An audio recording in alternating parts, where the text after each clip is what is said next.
పునరుద్ధరణ గురించి వాళ్ళకి ఏం హక్కు ఉంది? ఎవరు రద్దు చేసినారు? ఎందుకు రద్దు చేసిరో ముందు మీరు ఆ కార్మికులకు క్షమాపణ చెప్పి ముందు అడగండి ఒక్కసారి.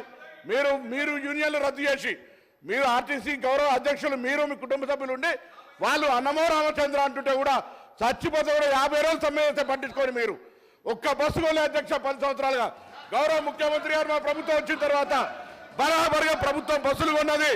అంతేకాదు 2013 నుంచి పెండింగ్ లో ఉన్నటువంటి 280 కోట్ల బకాయిలను మేము బాండ్ రూపంలో ఉంటే ఇచ్చినాం. 80 కోట్లు పేమెంట్ అయింది.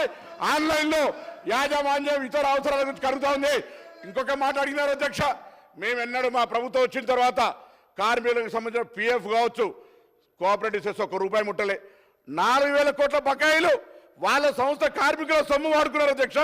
ఇవాళ ఆర్టీసీ 7000 కోట్ల అప్పులతోటి మాకు అప్పచెప్పితే ఈరోజు ప్రభుత్వం మహాలక్ష్మి పథకం కింద నెలకు 300 కోట్లు ఇచ్చారు అధ్యక్ష. ఇప్పటికే 70 కోట్ల మంది మహిళలు ప్రయాణం చేస్తే అధ్యక్ష 2400 కోట్ల రూపాయలు ఆ మహిళల పేరు మీద వచ్చినటువంటి సొమ్మును 2,000 కోట్లను ప్రభుత్వం తరఫున ఆర్టీసీకి ఇచ్చిన